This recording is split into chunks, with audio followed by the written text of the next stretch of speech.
되겠습니다. 자, 오늘 말씀의 제목을 한번 따라해 볼까요? 예수를 바라보자. 다시 한번 예수를 바라보자. 네. 여러분, 인생이 무엇이라고 생각하십니까? 너무 철학적이죠.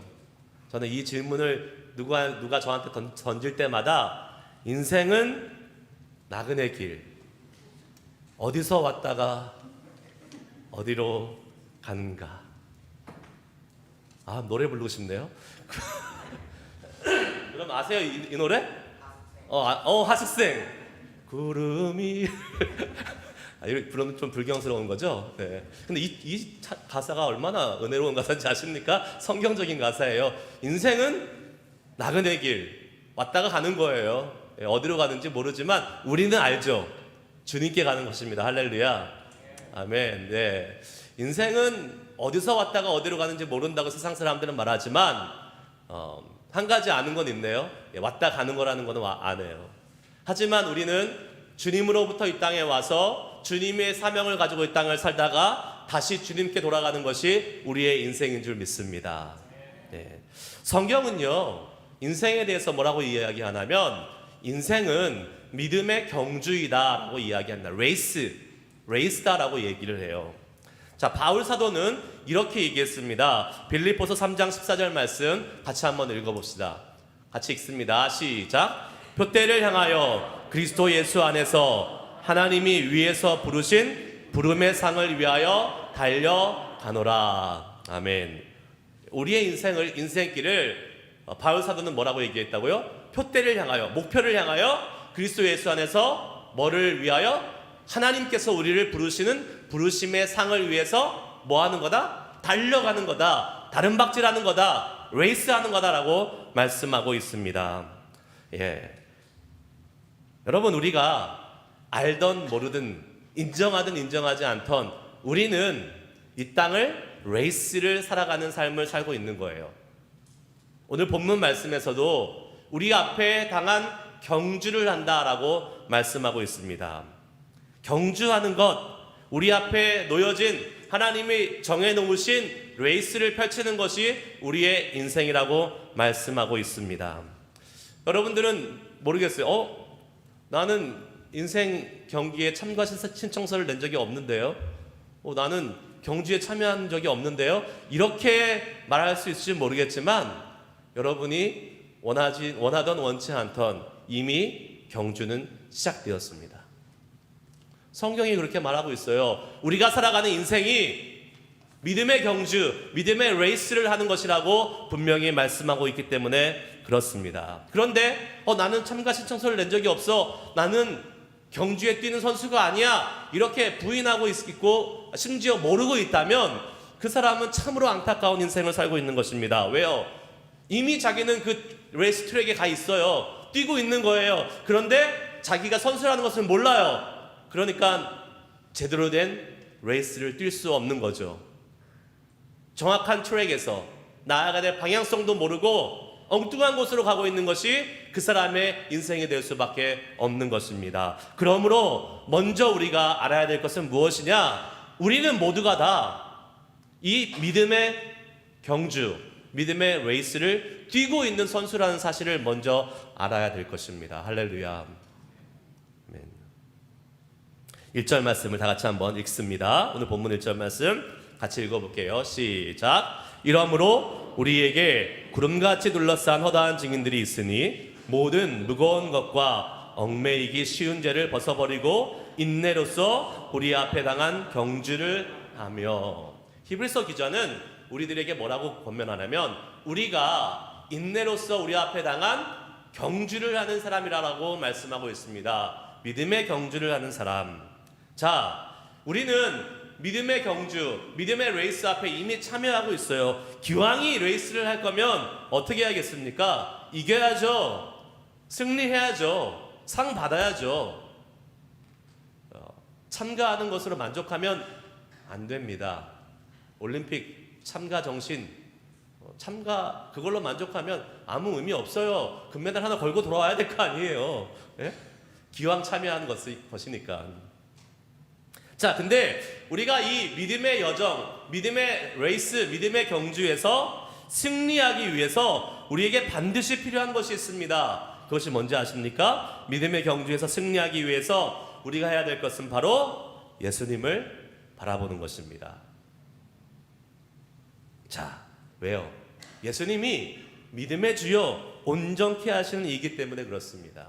우리가 하고 있는 이 경주는 그냥 경주가 아니라 믿음의 경주라고 이야기하고 있어요. Race of Faith, 믿음의 경주, 우리의 신앙의 경주를 하고 있는 것입니다. 그러므로 우리가 이 신앙의 경주에서 승리하기 위해서는 믿음의 근본 되신 주님, 그리고 그 믿음을 온전하게 행하셨던 예수님을 바라보고 그 주님을 따라가는 것이 유일한 길임을 우리가 믿고 오늘 예수님을 바라보며 믿음의 경주를 할 수 있는 우리 모두가 될 수 있기를 주의 이름으로 축복합니다. 아멘. 그러면 왜 예수님을 바라보는 것이 중요할까요? 여러분, 경마장 가보신 분 계십니까? 예. 아멘 하면 안 되겠죠? 경마장, 네. 경마하면 왠지 그냥 도박하는 데 같고 이렇게 안 좋은데 건전한 스포츠라고 생각하시는 분도 있습니다. 거기 빠지지만 않으면 돼요. 예. 제 아들이 얼마 전에 그 경마장을 갔다 왔어요. 여기 어디 근처에 있대요. 너무 재밌었대요. 말들이 막 달리는 거 보고. 그리고 1불 걸었대요. 1불 걸고 땄대요. 내가 빠지면 안 된다. 그냥 가서 말만 보고 와라. 제가 이렇게 얘기했습니다. 근데 말만 보면 여러분, 말에 특별한 것이 쓰여져 있는 것을 보게 됩니다. 경마장에서 뛰는 말 중에서요, 다는 아닌데 어떤 말에는 이렇게 말의 머리에다가 이렇게 두건 같은 걸 씌워놨어요. 그리고 심지어 어떤 말에는 옆에 눈 가리개까지 이렇게 씌워놨습니다. 왜 그런지 아세요? 네, 앞만 보고 뛰라고. 근데 왜 말에는 그걸 씌워놓을까요? 사람은 레이스할 때 뛰는 사람들한테 안 씌우잖아요. 말은 눈이 어디 붙어 있어요? 여기. 사람은 여기 붙어 있는데 말은 눈이 여기 붙어 있잖아요. 그러니까 말은 이렇게 본대요. 그래서 360도를 다 볼 수 있다는 겁니다. 파노라마처럼. 그렇기 때문에 그게 평상시에는 좋을지 모르겠지만 레이스할 때는 아주 치명적으로 약점이 있다는 거예요. 가고 싶은 곳이 너무나 많다는 겁니다. 그래서 그것을 어떻게 해요? 막아놓는 거예요. 앞만 보고 달리라고. 제가 한국에 갔더니요, 미국에서도 그렇지만 제가 예전에 한국에 어렸을 때는 TV 채널이 3개 있었어요. KBS, MBC, SBS까지 생겨가지고 3개. 근데 지금 가서 딱 틀었더니 채널이요, 수백 개가 있어요. 무슨 채널을 봐야 될지 모르겠는 거예요. 너무 많으니까, 선택의 옵션이 너무 많으니까요, 채널 돌리다가 시간이 다 가더라고요. 차라리 3개 있을 때가 마음 편했어요. 그 중에서 그냥 하나 골라보면 되니까. 무슨 말입니까? 너무 많이 보고 있으면, 너무 선택이 많으면 선택 장애가 생겨요. 제대로 된 결정을 하지 못하고 제대로 나아갈 방향을 가지 못한다는 사실입니다. 여러분, 중요한 것이 뭔지 아십니까? 많이 보는 것이 중요한 것이 아니라 필요한 것, 제대로 된 것을 하나 보는 것이 중요한 것입니다. 우리의 인생에 있어서 많은 것을 보면 좋을 것 같지요? 아니요. 인생 시간 낭비합니다. 제대로 된 것 하나만 보고 달려가면 충분합니다. 그 제대로 된 것이 무엇입니까? 예수 그리스도입니다. 예수 그리스도 한 분만 바라보고 나아가면 그걸로 충분한 거예요. 다른 거 봐봤자 시간 낭비입니다. 어차피 주님 앞으로 돌아오게 돼 있어요. 우리 인생 마치면 다 주님 앞으로 돌아와서 정산하게 되어 있는 것입니다. 그러므로 일찍이 빨리 정신 차리고 예수님 앞에 시선과 포커스를 맞추고 살아가는 것이 우리에게 유익한 줄 믿으시기를 축복합니다.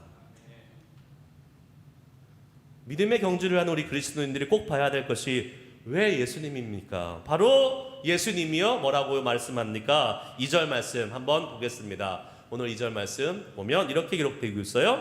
믿음의 주요 온전하게 하시는 이인 예수를 바라보라. 아멘. 예수님이 어떠한 분이라고요? 믿음의 주요, the founder and the perfecter of our faith. 우리의 믿음의 founder, 믿음을 만드신 분이에요. 믿음의 본이 되시는 분, 믿음의 근본이 되시는 분이 누구라고요? 예수님. 그리고 perfecter 뭐예요? 우리의 믿음을 온전하게 해주실 수 있는 분. 이 누구라고요? 예수님이라고 말씀하고 있습니다. 믿으십니까, 여러분? 믿으십니까? 아멘. 우리의 믿음을 완전하게 해주시는 분, 우리의 믿음의 본이 되시는 분, 그러므로 우리가 바라봐야 될 분은 다른 어떤 것이 아닌 누구라고요? 예수 그리스도 한 분뿐이십니다. 예수님의 일생이 그것을 증명해 주고 계십니다. 예수님의 일생은 어디를 향해서 달려갔던 인생이었습니까? 십자가를 향해서 달려갔던 인생이었어요. 십자가. 예수님이 이 땅에 계셔서 33년 동안 수많은 일을 하셨지만 결국은 예수님이 최종 목적지로 삼고 가셨던 골이 어디였어요? 십자가였습니다. 십자가. 그분이 치른 믿음의 경주는 십자가를 향해 달려간 십자가를 위한 경주라고 말할 수 있을 것이고, 예수님은 그 십자가의 경주를 너무도 완벽하고 또 온전하게 훌륭하게 잘 마치셨다는 것을 우리는 알 수 있습니다. 그리고 그분이 그 십자가의 경주를 잘 마치셨기 때문에 저와 여러분은 오늘 구원받아 하나님께 이렇게 은혜로운 예배를 드리고 있는 줄 믿으시기를 축복합니다. 예수님이 십자가의 경주를 마치지 않고 에이 그만둘래 그러셨다면 지금 여러분과 저는 없습니다. 이 자리에. 믿으십니까? 없어요. 예수님께서 십자가의 경주를 온전히 마치셨기 때문에 우리는 그 십자가의 경주를 마치시는 예수님의 은혜로 구원받았고 하나님의 자녀가 되었고 이렇게 예배할 수 있는 은혜가 있음을 믿으셔야 될 것입니다. 할렐루야. 그리고 예수님은 그 십자가의 혜택을 받은 우리들에게도 너희들도 감당해야 될 십자가가 있다. 너희들도 십자가의 경주를 해야 된다라고 말씀하고 있는 것입니다. 누가복음 9장 23절 말씀 같이 읽겠습니다. 누가복음 9장 23절 시작. 또 우리에게 이르시되 아무든지 나를 따라오려거든 자기를 부인하고 날마다 제 십자가를 지고 나를 따를 것이니라. 아멘. 예수님이 말씀하세요. 제자들에게, 무리들에게, 그리고 우리들에게 말씀하십니다. 자, 아무든지 나를 따라오려거든 자기를 부인하고 날마다 뭘 지라고요? 제 십자가를 지고 예수님을 따르라고 말씀하고 있습니다. 우리에게도 져야 될 십자가가 있어요. 물론 우리는 예수님처럼 죄사함을 허락하는 십자가는 아닙니다. 그러나 이 땅을 살아가면서 우리가 예수님의 제자로서, 예수님의 자녀, 하나님의 자녀로서 감당해야 될 십자가들이 있어요. 그 십자가를 통해서 하나님이 이루시고자 하는 일이 있다라는 사실입니다. 그러므로 여러분, 우리는 이미 십자가에서 승리하신 예수님을 롤 모델로 삼아야 되는 거예요. 우리 멋대로 하다가는 십자가는 고사하고 십자가는 지지도 못하고요. 십자가 근처에도 못 갑니다. 우리는 예수님을 바라봐야 돼요. 이미 십자가에서 승리하신 예수님, 이미 십자가에서 완벽하게 그 십자가의 경주를 이루어내신 예수님을 바라보며 나아가야 됩니다. 그런데 예수님이 그 십자가에서 어떻게 하셨냐는 거예요.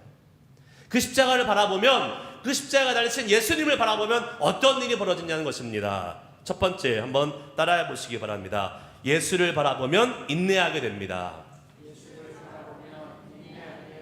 아멘. 1절에서 이렇게 말씀하고 있습니다. 1절을 다시 한번 보면, 하반부에 보면요, 모든 무거운 것과 얽매이기 쉬운 죄를 벗어버리고 무엇으로써? 인내로서 우리 앞에 당한 경주를 하라라고 말씀하고 있는 것을 보게 됩니다. 인내로서. 2절 말씀에도요 이렇게 나옵니다. 그 앞에 있는 기쁨을 위하여 십자가를 참으사라고 말씀하고 있어요. 그러니까 예수님은 십자가를 참으신 분이잖아요. 인내하신 분이에요. 그러니까 그 예수님의 그 십자가의 인내를 우리도 배우고 인내로 믿음을 경주하라고 우리에게 히브리서 기자는 권면하고 있는 것입니다. 여러분 인생을 한번 돌아보세요. 지금까지 살아왔던 인생 중에서 여러분이 어떠한 중요한 일, 뭐 사업적으로나 아니면 가정적으로나 아니면 교회적으로나 여러분이 해왔던 중요한 일들이 그르쳐지거나 뒤엎어지거나 깨진 일이 있을 것입니다. 여러분이 소중했던 인간관계가 끊어지는 일이 있었을 거예요. 거기에 가장 큰 중심에 어떠한 문제가 있었습니까? 어떠한 문제가 있었을까요? 여러 가지 문제가 있었을 것이지만 많은 경우, 많은 원인 중에 하나가 화를 참지 못해서, 내 감정, 내 혈기를 참지 못해서 버럭 화를 냈다가 그것 때문에 일을 그르친 적이 많이 있었을 것입니다. 안 그러신 것처럼 다 하고 계시네요. 저도 보면 이렇게 제 인간관계가 이렇게 갑자기 틀어지는 경우를 보면 좋았다가 갑자기 제가 막 화를 내거나 이렇게 하면 그 관계가 이렇게 싸늘해지면서 식어가는 것을 보게 되는 것입니다. 여러분, 누가 특별히 내 자존심을 건드렸을 때에 우리는 참지 못하고 욱하면서 혈기를 부리고 지켜야 할 예의를 지키지 못하고 무시하고 심지어 내 마음속에는 가시돋친 말들이 막 쏟아내기 시작합니다. 그런 경우들이 종종 있어요. 그런데 하고 나면 어떤 생각이 들어요? 괜히 했다. 참았어야 되는데. 조금 참았어야 되는데 한번 그냥 눈 딱딱 감고 참았으면 되는데 괜히 했다. 하지만 그러한 후회를 해도 소용없다는 거 아시죠? 버스는 떠났습니다. 어떤 사람은 그래요. 나는 뒤끝이 없어. 나는 화를 내고 막 당신 앞에서 막 뒤끝이 없어. 나는 아무리 화를 내도 괜찮아. 그 사람은 뒤끝이 없지만요, 앞끝이 엄청 강한 사람이에요. 다 찔러놓고 나는 뒤끝이 없대. 여러분, 제가 목사의 아들로 교회에서 살다시피 했잖아요. 교회에서 별의별 일 다 봤을 거 아닙니까? 특히 근데 한국 사람들은 교회에서 왜 이렇게 많이 싸우는지 모르겠어요. 한국에 있는 교회에서도 제가 어렸을 때 교회에서 많이들 싸우시더라고요. 근데 그 싸우는 이유의 근본적인 내면을 보면요, 뭔지 아세요? 왜 결국은 내 말 안 들어주냐예요. 내 의견이 있는데 왜 내 의견 안 들어주냐 이거예요. 왜 나 무시하냐 이거예요. 그러니까 내 무시 안 당하려고 목소리를 높이게 되고 내 주장을 하다 보니까 어떻게 됩니까? 싸우게 되는 거예요. 막 감정이 올라오고 혈기가 올라오고 그래서 막 소리 지르면 분위기 쎄해지는 겁니다. 그러니까 대부분 내 자신이 무시당했다고 생각하고 내 자존심을 되찾기 위해서 무리수를 두는 것이 교회의 싸움의 원인이 될 경우가 많이 있습니다. 다 그거죠. 왜 나 무시해? 왜 나를 이렇게 대우해? 나는 이렇게 대우받을 사람이 아니야 라고 생각하는 것입니다. 하지만 여러분, 그렇게 생각하시는 분 혹시 이 자리에 계신다면 그 사람은 뭘 몰라도 단단히 모르는 사람입니다. 여러분, 교회는요, 믿음의 생활은요, 하나님의 자녀가 된다는 것은요, 내가 나의 권리를 내세우고 내가 대접받고자 하는 그러한 것이 아닙니다. 교회는요, 믿음의 사람이 되었다는 것은요, 아무 자격 없는 우리가 예수님의 희생의 공로와 하나님의 전적인 은혜로 말미암아 구원받은 것이기 때문에 우리는요, 우리의 권리, 우리가 대접받으려고 하는 것, 우리의 자존심 내세울 것이 전혀 없어야 되는 것입니다. 아멘? 여러분, 애초부터 우리가 지켜야 될 자존심이 없어요. 애초부터 우리가 찾아야 될 권리가 없다고요. 애초부터 우리는 대접받을 사람이 아니라고요. 죄인이에요. 그냥 죄 가운데 심판받아야 될 사람이에요. 그런데 하나님의 은혜로 죄 가운데서 건져내심 받은 은혜 입은 자라는 것입니다. 그런데 무슨 자존심을 내세우고 무슨 대접받으려고 그러고 무슨 내 주장을 하고, 그것은 은혜를 모르는 사람이고 구원의 은혜를 제대로 경험하지 못한 사람입니다. 내 자존심을 상해도, 내가 무시를 당해도, 내가 대접받지 못해도 불편하게 생각하지 말아야 됩니다. 아멘? 제가 무시해도 불편하게 생각 안 하실 거죠? 무시 안 합니다. 하지만 저는 무시 안 하지만 조금 인격적으로 덜 성숙한 사람 여러분을 무시할 수 있어요. 그러면 그냥 원래 그래, 나는 원래 무시당할 사람이야, 나는 원래 자격이 없는 사람이야, 그냥 생각하고 그래, 주님의 은혜로 지금 여기 있으니까 감사하자, 이렇게 생각하시면 됩니다. 뭘 거기에다가 나 아예 그냥 그럴 필요 없는 거예요. 왜요? 우리의 하나님 아들이신 예수님께서 우리를 살리시기 위해서 그분이 먼저 무시를 당하시고, 그분이 먼저 자존심에 상처를 당하시고, 그분이 먼저 희롱과 조롱을 당하셨기 때문에 그렇습니다. 십자가를 지시기 전에 예수님의 모습을 기억해 보십시오. 십자가를 지시기 하루 전날 예수님이 대제사장들이 있는 공회 앞으로 끌려가셨습니다. 잡혀가셨습니다. 공회 앞에서 예수님은 온갖 희롱을 당하십니다. 침뱉으심을 당하세요. 여러분, 침뱉으심을 당한 적 있으세요? 없잖아요. 그 정도는 아니잖아요. 우리 침뱉음을 당했어요. 눈을 가리고 손바닥으로 때리면서, 주먹으로 얼굴을 치면서 누가 쳤는지 맞춰보라고 희롱을 당하십니다. 그 정도까지 무시당해 본 적 있으세요? 없죠. 예수님은, 하나님의 아들이신 예수님은 그 무시를 당하셨다라니까요. 왜요? 십자가의 경주를 마무리하기 위해서. 그 말은 뭐예요? 저와 여러분을 구원하시기 위해서.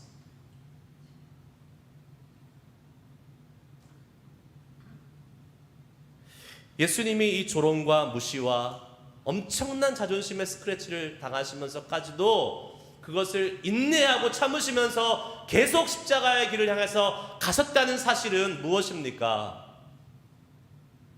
우리를 그만큼 사랑하신다는 거 아니겠어요?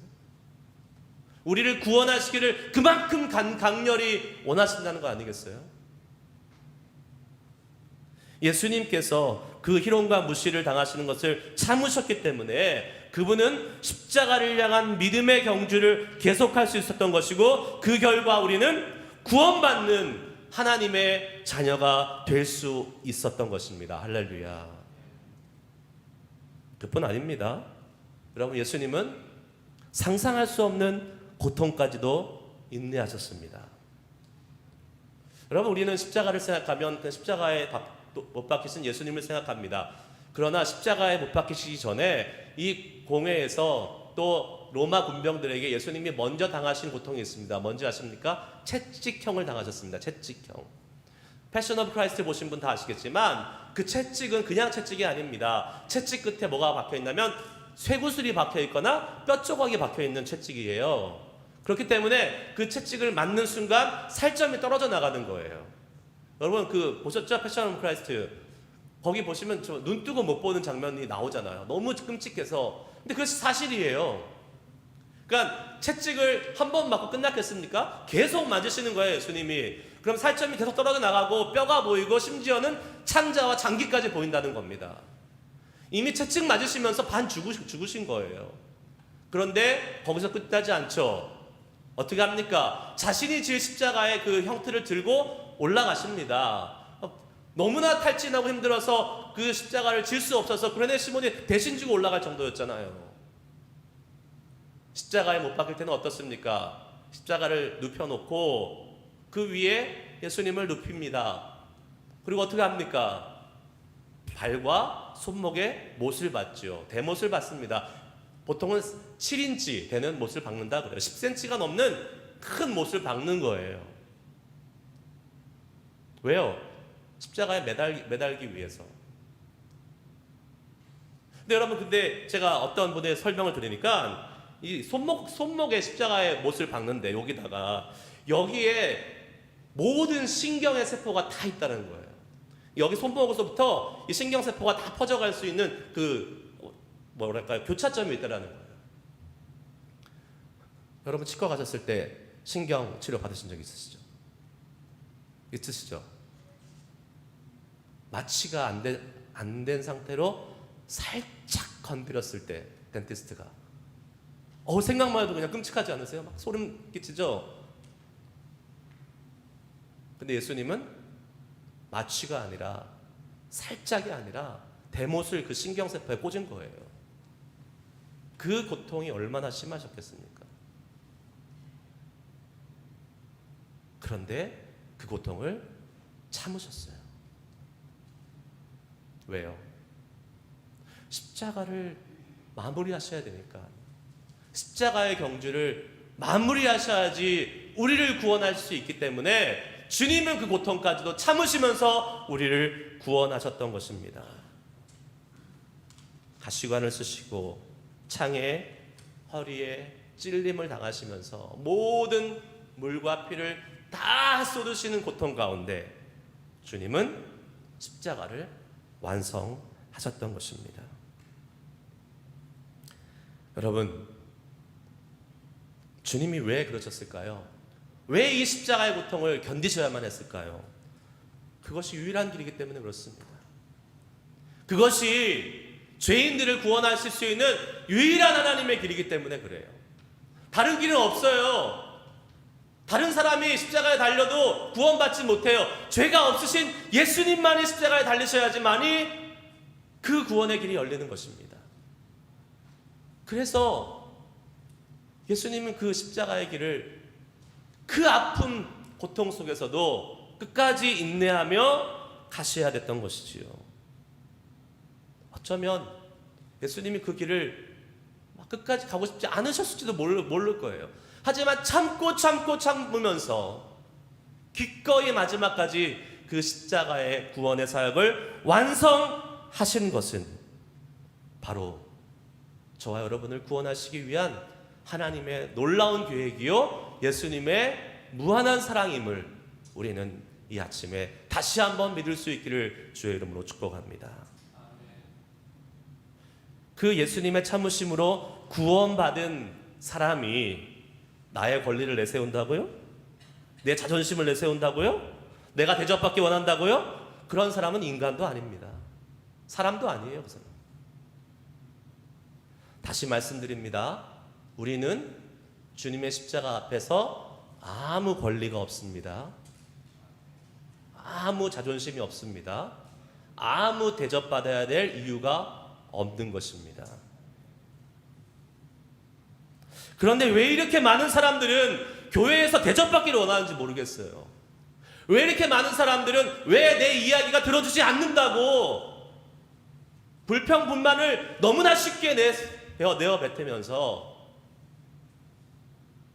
주님의 십자가는 온데간데 없이 나의 주장만을 내세우고 내가 대접받기를 원하는 그러한 파렴치한 모습을 교회에서 사람들은 왜 이렇게 많이 보이고 있냐는 사실입니다.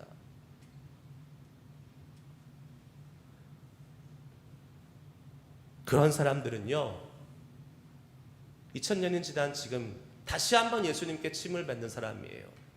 다시 한번 예수님께 못을 박는 사람이에요. 다시 한번 예수님을 창을 찌르는 사람들입니다. 우리는 결코 대접받아야 될 사람이 아닙니다. 그렇기 때문에 어떻게 해야 되겠어요? 우리는 더 예수님을 닮아서 이 예수님을 참고 인내하신 이 예수님의 성품을 철저히 닮아갈 수 있는 우리들이 돼야 될 것입니다. 우리의 힘으로는 안 돼요. 아까 말했듯이요. 다 자꾸만 내 것을 주장하고 싶어요. 하지만 예수님의 그 십자가를 바라보면 그 십자가에서 철저하게 참으셨던 예수님 때문에 우리가 구원받았다는 사실을 알기 때문에 우리는 그 예수님의 인내를 배울 수 있는 것입니다. 고통, 고난 참는 거 좋아하는 사람 아무도 없습니다. 없어요. 하지만 우리는 반드시 기억해야 됩니다. 십자가의 고난 없이 부활의 기쁨을 누릴 수 없듯이 우리에게도 고난 없이는 주님의 기쁨의 영광이 있지 못하다는 사실을 반드시 기억해야 돼요.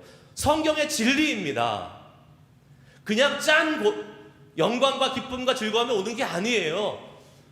반드시 고난의 과정을 거치고 어려움의 터널을 거치고 나오면 광명의 빛이 우리에게 다가온다는 사실입니다. 주님이 우리에게 고난을 그냥 주시는 것이 아니라 그 인내를 그냥 요구하는 것이 아니라 고난 가운데 인내하고 참으면 뭐가 온다고요? 주님이 허락하신 광명의 빛, 영광의 빛, 즐거움과 기쁨의 소망이 온다라는 사실이에요. 믿으시기 바랍니다. 고난이 목적이 아니에요. 그 후에 상상할 수 없는 놀라운 주님의 은혜가 기다리고 있다는 것입니다. 할렐루야. 그러므로 로마서 5장 3절 4절 말씀은 이렇게 말씀하고 있는데요. 이것이 우리의 믿음의 고백이 되어야 될 것입니다. 한번 읽겠습니다. 시작. 다만 이뿐 아니라 우리가 환난 중에도 즐거워하나니 이는 환난은 인내를, 인내는 연단을, 연단은 소망을 이루는 줄 알미로다. 아멘. 그러니까 고난 중에도, 환난 중에도, 어려움 중에도 뭐 하라고 그래요? 즐거워한다라고 말씀하고 있잖아요. 진정한 믿음의 사람은 내가 인내하는 중에도 기뻐할 수 있는 거예요. 누가 나를 무시해요? 누가 나를 자존심을 상하게 해요? 누가 나를 사람 취급하지 않아요? 그래도 내가 인내할 때에 억지로 하는 것이 아니라 예수님의 그 인내가 내 안에 있으면 즐거워할 수 있다라니까요. 그 인내를 통해서 하나님이 이루실 더 큰 일을 보기 때문에 그렇습니다. 두 번째, 한번 따라하세요. 예수님을 바라보면 용서하게 됩니다. 예수님은 십자가의 경주를 위해서 인내하셨을 뿐만 아니라 자신을 향해 욕하고 멸시하고 고통을 주는 그 눈앞에 보이는 그 사람들을 용서하기까지 하셨습니다. 누가복음 23장 34절 말씀에 이렇게 예수님이 말씀하십니다. 십자가에서 이에 예수께서 이르시되 아버지 저들을 사하여 주옵소서 자기들이 하는 것을 알지 못함이니이다 하시더라. 아멘. 십자가에 달리셔서 아까 말씀드린 그 처절한 고통 가운데 그리고 그 수많은 모욕과 조롱과 수치 가운데서도 예수님은 그 자신의 고통을 주고 있는 사람, 자신을 조롱하는 그 사람들을 향해서 그 사람들을 생각하고 배려하면서 하나님께 기도합니다. 아버지 저들을 용서해 주시옵소서 자기들이 하는 것을 알지 못합니다. 예수님께서 용서하시는 이 사람들은 사실 우리가 볼 때도 절대로 용서받을 수 없는 사람들처럼 보입니다. 직접 예수님을 못 박은 사람들, 직접 예수님에게 침뱉은 사람들, 직접 예수님을 조롱했던 사람들이 어떻게 예수님 십자가 그 앞에서 용서받을 수 있겠어요? 그런데 예수님은 용서하십니다. 예수님은 그들을 용서하십니다. 무엇을 말합니까? 예수님의 용서에는요 차별이 없어요. 제한이 없으세요. 아무리 악하고 아무리 심한 죄인이라 할지라도 예수님은 용서해 주십니다. 할렐루야. 그 용서를 받은 사람이 저와 여러분이에요. 우리들이에요. 그리고 용서받은 우리들을 향해서 주님은 말씀을 통해서 우리도 용서하는 삶을 살라고 권면하고 계십니다. 에베소서 4장 23절 말씀 같이 읽겠습니다.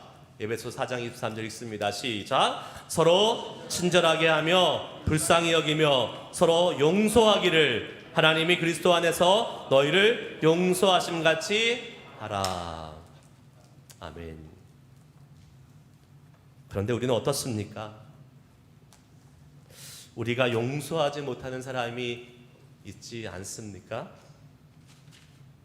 예, 있습니다. 있어요.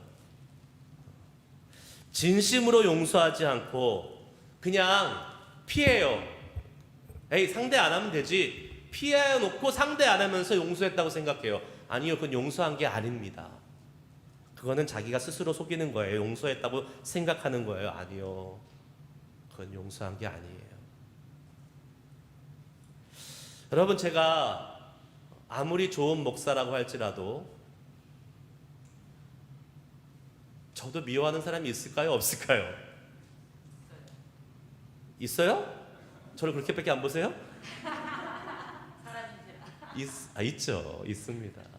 왜 없겠어요? 네, 맞아요. 저도 미워하는 사람이 생겨요. 제 자존심을 건드리는 사람이 있을 거 아니에요. 저한테 와서 시비 거는 사람이 있을 거 아니에요. 여러분들 뭐 다 나이 싼 것 같지만 시비 거는 사람 있습니다. 예. 괜히 가만히 있는 목사한테 와서 시비 거시는 분도 있어요. 예. 근데 그게 하나님의 뜻이에요. 목사가 그래야 정신 좀 바짝 차리고 있지. 다 저한테 잘해주면 제가 이렇게 긴장이 풀어지잖아요. 하나님께서 시비 거는 사람 한두 명은 꼭 만드십니다. 그래서 여러분, 난 사명을 갖고 목사한테 시비 걸어야겠다, 그런 마음 갖지 마시고, 근데 그러면 저도 사람이니까 마음에 미움이 생기겠죠. 무조건 용서할 수 있겠습니까? 아니요, 저도 안 돼요. 쉽지 않아요. 그럼 제가 제일 먼저 하는 반응이 뭐겠어요? 안 보는 거예요. 안 만나는 거예요. 피하는 겁니다. 저기서 멀리서 보면 이렇게 돌아가요. 이렇게. 저 사람 나 또 시비 걸 텐데 돌아가야지. 그리고 나서 용서했다고 생각하는 거예요. 용서한 거예요? 아니죠. 용서 안 한 거죠. 피한 거죠. 그런데 그러한 마음을 가지고 만약에 제가 계속 목회를 하면 저의 목회는 되게 불편해지겠죠. 그래서 제가 해야 될 유일한 길은 뭡니까? 십자가에서 나를 용서하신 주님을 바라보는 거예요. 그런데 십자가에서 나를 용서하신 주님, 나를 용서하기 위해서 흘리신 예수님의 보배로운 피가 나에게만 온 것이 아니라 나를 힘들게 하고 내가 미워하는 그 사람을 위해서도 흘렸다는 겁니다. 그걸 알아야 돼요. 주님은 내가 용서하지 못하고 내가 미워하고 내 마음에 악한 마음을 품고 있는 그 사람을 위해서도 주님의 보혈의 피를 흘리셨다는 것 사실이에요. 나와 여러분만을 위해서만 흘린 게 아닙니다. 그 사람, 내가 미워하고 있는 사람, 내가 용서하지 못하고 있는 그 사람을 위해서도 주님은 십자가에서 피를 흘리셨어요. 그것을 기억하면 우리가 용서하지 못할 사람은 없는 것입니다. 주님도 용서하셨는데, 주님도 그 고통을 감내하며 그 수치를 감내하며 용서하셨는데 내가 뭐라고 용서하지 못한다는 거예요. 주님보다 더 큰 고통을 당했습니까? 주님보다 더 큰 수치를 당했습니까? 아니잖아요. 그러면 우리는 용서해야 되는 거예요.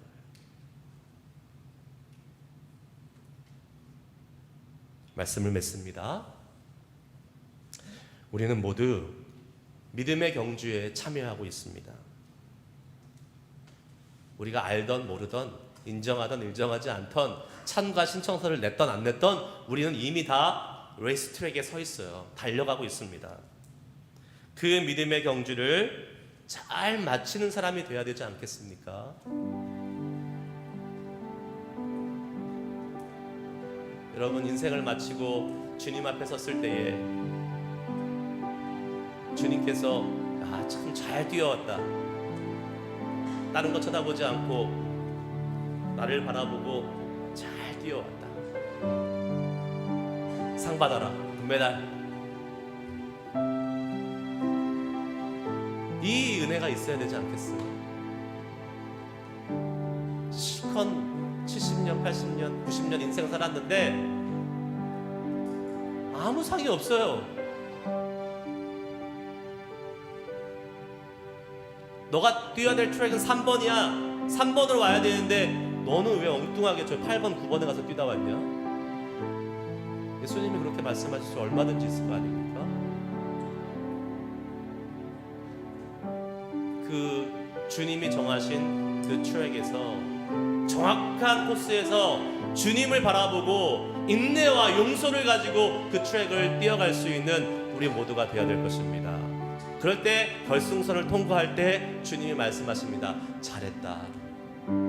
착하고 충성된 종아, 내가 여기서 나와 평안히 안식을 누리자. 메달 세리머니, 그 메달 다 걸어주시면서 잘했다라고 칭찬해 주시는 주님을 경험할 수 있는 것입니다. 그러한 주님의 상 받는 믿음의 레이스를 승리할 수 있는 우리 모두가 될 수 있기를 주의 이름으로 축복합니다. 기도하시겠습니다.